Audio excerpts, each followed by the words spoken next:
আবার নতুন একটি ভিডিওতে স্বাগতম বন্ধুরা। মজা পেতে চাইলে ভিডিওটি সম্পূর্ণ দেখুন। পুরো একটা কাঠের পুরানো কাঠ খেয়ে নিল। হায় হায়, পিছন দিয়ে কি বের করতেছে এটা? মোবাইল।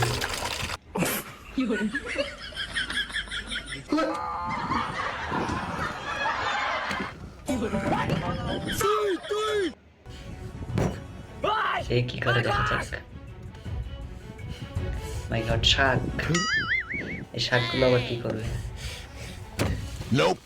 ও মাই গড, কাঁচা কাঁচা শাক খাইয়ে নিতেছে একবারে, সবুজ কচি কচি শাক। শাক খেয়ে যে কি বের করবে পিছন দিয়ে অপরালাই খানে। এই ছিল তাহলে। ভিডিওগুলো আসলে